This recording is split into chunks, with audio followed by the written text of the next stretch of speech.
Assalamualaikum warahmatullahi wabarakatuh. Perkenalkan, nama saya Intan Nazmifati, NPM 1975 1030. Di sini saya ingin berbagi sedikit tentang pengetahuan yang telah saya dapat di kampus Politeknik Negeri Lampung pada mata kuliah Pendidikan Agama Islam, yaitu tentang keimanan dari ciri, tanda, bahkan konsep keimanan itu sendiri kepada ayah saya yang bernama Muhammad Suud. Sebelum itu, saya ingin mengucapkan puji dan syukur kehadirat Allah Subhanahu wa Ta'ala, karena berkat rahmat serta hidayahnya saya dapat menyelesaikan tugas ini dalam keadaan sehat walafiat. Salawat serta salam senantiasa kita junjungkan kepada baginda Nabi Muhammad Sallallahu Alaihi Wasallam, karena syafaatnya yang sangat kita nanti-nantikan di yaumil kiamah kelak.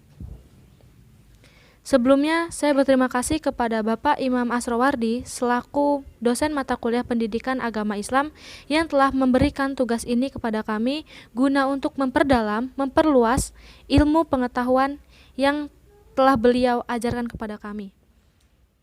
Terima kasih, selamat menyaksikan. Jadi tuh di sini tuh Intan nih kayak mau sedikit kita sharing gitu ya tentang keimanan gitu. Tentang keimanan yang kalau dari materi yang Intan dapat dari kampus sih di pas waktu mata kuliah Pendidikan Agama Islam.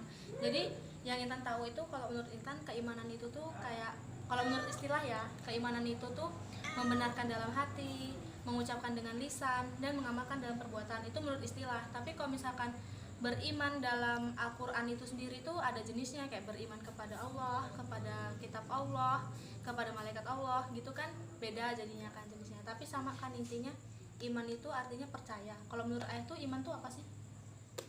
Ya, iman itu ya kalau menurut ayah tetap percaya. Percaya apa yang ada di dunia ini semua itu ciptaan Allah.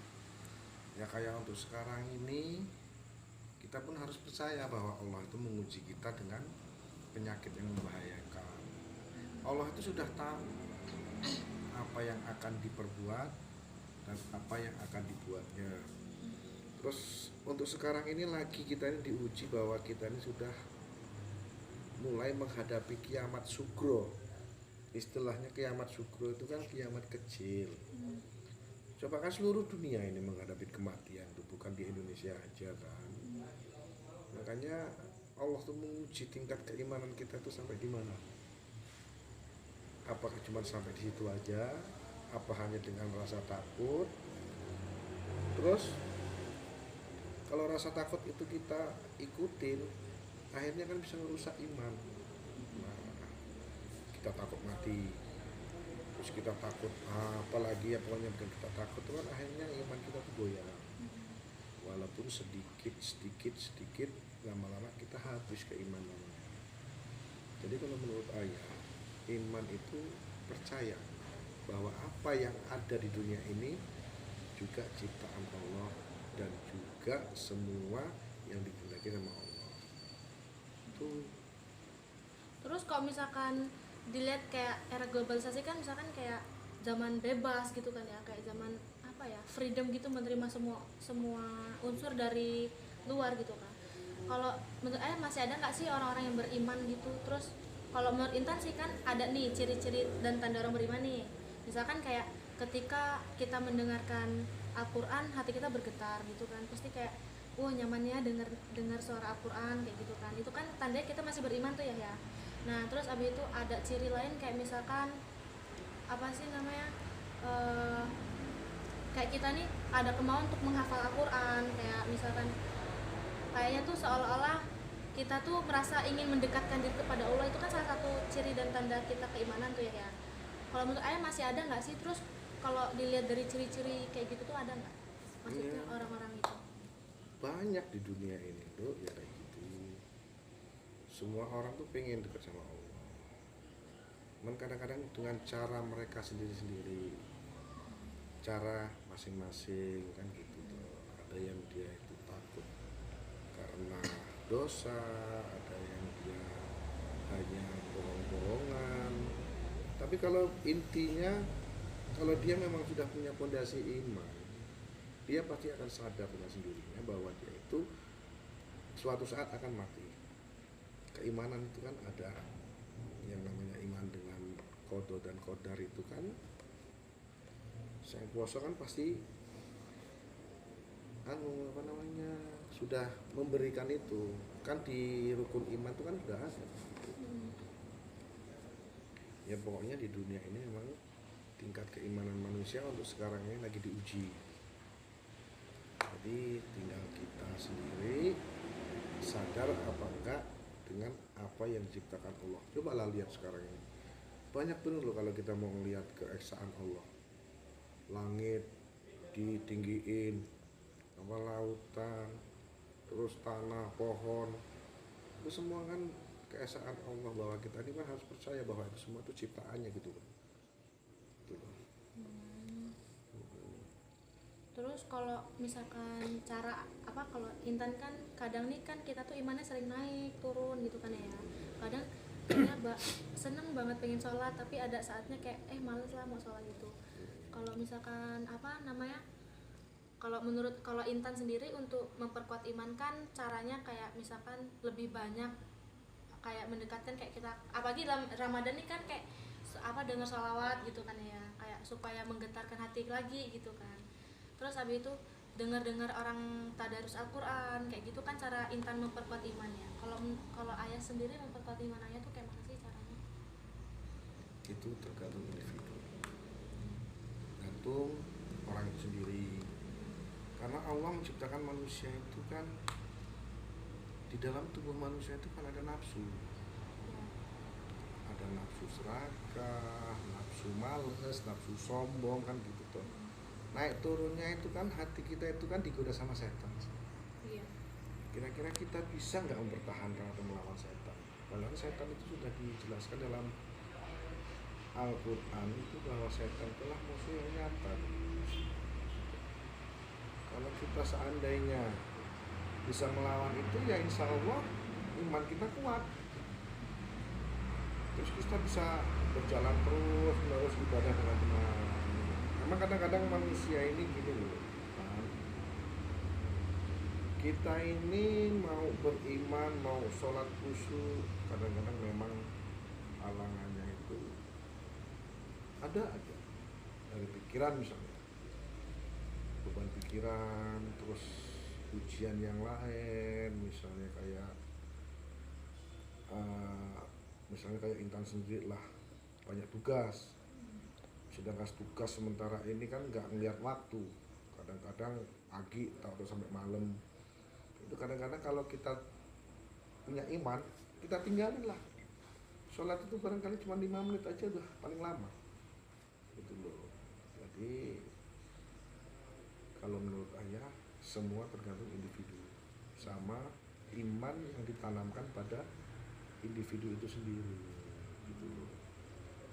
Hanya itu sekarang ini kalau ayah berdoa seandainya manusia ini semua itu gak luput dari dosa, biarlah tubuh raga ini dibakar di neraka, kalau bisa hati ini imannya itu jangan sampai terbakar. Cuma itu aja kalau bisa. Terus juga nih ya, kan aku kan mempelajari kayak ada misalkan hal-hal yang kayak merusak bahkan membatalkan keimanan kita. Nah itu kan kayak salah satu itu musyrik ya, kayak misalkan kita terlalu memuja, saking sukanya sama laptop itu tuh kita kayak menuhankan laptop gitu kan, itu kan namanya musyrik ya. Terus namanya bedanya syirik sama musyrik itu kayak gimana sih ya? Maksudnya aku tuh yang bisa merobohkan, meluluhlantahkan iman kita gitu. Syirik sama musyrik itu kayaknya nggak jauh beda, karena syirik sama musyrik itu sama-sama mensekutukan, menduakan. Jadi Allah itu diduakan itu maksudnya bahwa ada kekuatan lain selain Allah. Misalnya ayah punya pegangan nih, misalnya punya kampak itu harus ayah bawa kemana-mana supaya ayah itu aman. Kalau tiba-tiba ayah pergi, aduh kampakku ketinggalan, nanti kalau ada apa-apa ayah gimana? Nah itu kan berarti sudah termasuk syirik, karena kita nggak percaya sama Allah, cuma percaya sama kampak itu. Jadi mudah sekali syirik itu tercipta, tapi kita antara sadar dan nggak sadar. Jadi Ya banyak sih Tan, syirik, musyrik, terus yang merusak keimanan itu ada lagi yang ngumpet, Ngumpat fitnah ya. mengumpat membicarakan kejelekan orang lain di belakang orang itu. Oh, gibah. Gibah, gibah kalau kata Rona Irama. Iya, Gibah. itu yang bikin merusak keimanan. Kenapa kok gibah bisa merusak keimanan? Pak menurut Anda kenapa? Ya otomatis menjelek-jelekan orang yang belum tentu orang itu jelek. Kenapa gitu? Sekarang gini, kayak ayah ya, ayah nggak berbuat apa-apa tapi dijelek-jelekin sama orang, akhirnya ayah runtuh. Karena kan mulut itu lebih deras daripada hujan, mulut itu lebih cepat daripada kilat. Kamu ngomong di sini, tahu-tahu kamu sudah ngebel di tulang bawang, lah bapaknya Intan tuh gini. Ayah sampai sana udah jelek, gitu loh. Nah makanya itu yang bikin merusak iman itu benar-benar itu sama aja kayak fitnah. Jangan sampai lah kayak kamu kan punya perasaan buruk sama orang, walaupun orang itu sama kita nggak senang. Jadi sifat kita ya baik-baik sama orang ya. Ya cuman baik-baik kepada orang itu jangan sampai munafik. Iya, Gitu enggak loh. lah. Maksudnya di depan kita, di depan orang baik, di belakangnya ngerusak. Ya itu mah muka dua. Nah iya gitu. Muka satu aja make upnya nggak cukup. Mau muka dua. Oh jadi gitu. Terus ada nggak sih ya kalau bid'ah itu kan, ayah tau bid'ah kan? Maksudnya yang kayak nggak pernah dilakuin di zaman Rasul tapi ada di zaman kita gitu loh. Oh bid'ah itu. Kayak misalkan yang kayak nabur apa sih namanya? Nabur bunga di atas makam, masang kijing itu kan bid'ah ya yang hukumnya. Itu bid'ah itu gimana ya? Itu kan kayaknya untuk sekarang ini tradisi sih ya. Iya. Terus kalau kita mau ngikutin ajaran Rasul, zaman Rasul tuh naiknya onta kan. Kayak sekarang kan mobil, beda dong gitu loh kalau kita mau ikutin bid'ah. Jadi sekarang kita mau ke Masjid Taqwa gitu, masa mau naik onta nggak ada di sini kan gitu. Otomatis naik mobil kita bid'ah hitungannya kan gitu. Oh. Karena itu tergantung penilaian orang aja gitu loh. Terus kalau yang apa lagi ya, yang kayak meruntuhkan keimanan kita itu kan selain kayak apa ya, syirik, musyrik tadi itu ya, itu kan tadi yang ayah omongin kan yang kayak mengolok-olok itu sama ya, yang itu mengolok-olok sama aja kayak itu kan berarti fitnah. Terus Jadi kan ya tadi kan oh ya tadi tuh ada yang telat ya, aku kayak yang ciri dan tanda apa keimanan gitu kan, aku ada yang lupa. Yang ini nih kayak yang menurut aku agak penting sih, meneladani sikap Rasul dan menunaikan zakat itu kan salah satu orang-orang yang berciri dan bertanda bahwa dia tuh imannya masih kuat gitu kan ya. Nah terus kalau misalkan kita kan zakat nih ya, menunaikan zakat terus tapi kan artis ini kan sekarang nih banyak ya menunaikan zakatnya dia kayak seolah-olah diumbar-umbar gitu, itu termasuk nggak sih ya, masih ada iman atau gimana gitu? Aku tuh penasaran di situ. makanya untuk sekarang ini banyaklah orang berzakat tapi dipamerin. Itu tuh zakat mereka itu hanya untuk cari sensasi gitu loh. Ya sekarang kalau zakat nih beri sumbangan sekian untuk apa?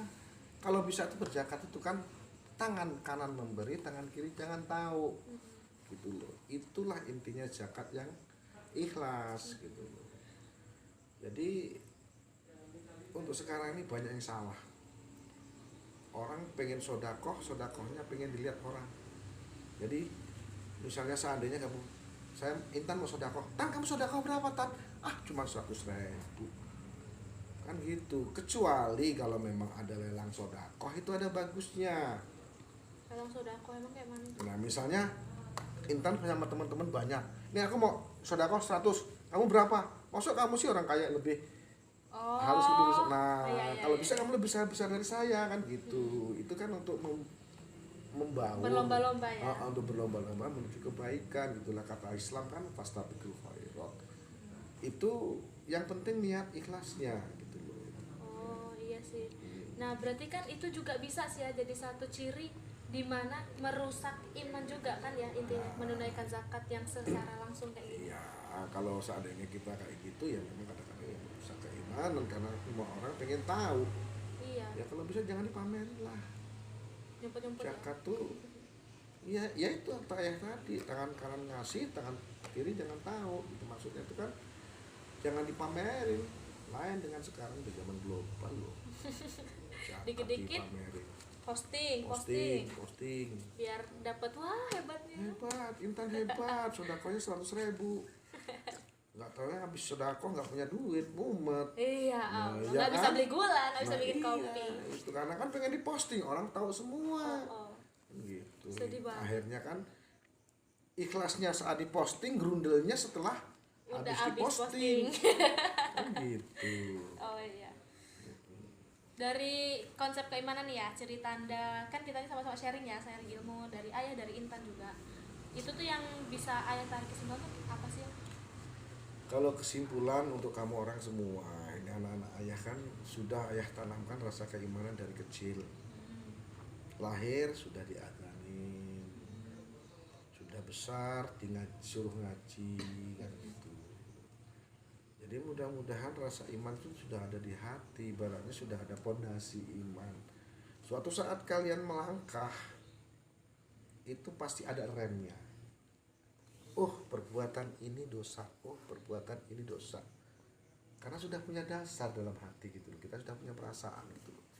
Kita mau melakukan apa gitu, korupsi. Malu. Karena dasar kita ini sudah ada. Memang untuk sekarang ini keimanan tuh kayaknya sudah nggak tertanam di jiwa-jiwa orang sekarang ini. Iya, banyak Kadang-kadang kayak koruptor. gitu. Jadi ya kayak kita nih bisa ngomongnya gimana lah, orang kecil Orang kecil. nggak bisa ngomong apa-apa, bisa aja cuma ngeliat sama gerundel. Orang itu katanya pakai haji, topi haji, sikilnya haji, katanya masih mau korupsi. Oh, orang itu pakai topi haji, detailnya haji, masih mau ngambil tanah orang, kan sama juga bohong. Iya. Jadi yang penting pandasi iman kamu orang semua yang sudah saya tanamkan, semoga untuk menjadi rem, ya, untuk rem di masa yang akan datang. Jangan sampai perbuatan-perbuatan buruk yang kamu orang lakukan nggak ada remnya. Kalau sudah gitu, mudah-mudahan adik semua itu jadi orang yang enak, terus jadi orang yang diperhatikan. Walaupun kita ini kecil, minimal diperhatikan orang lain. Karena apa? Sopan santun, rasa keimanan kita ada.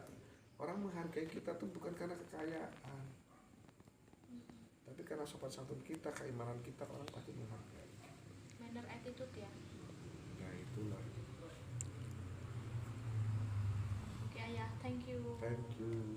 Sama-sama. I love you. Ya mudah-mudahan untuk jadi ilmu kamu orang semua. Amin. Thank you. Video saya. Terima kasih telah menyaksikan. Mohon maaf apabila ada kata atau ucapan yang kurang berkenan. Terima kasih. Wassalamualaikum warahmatullahi wabarakatuh.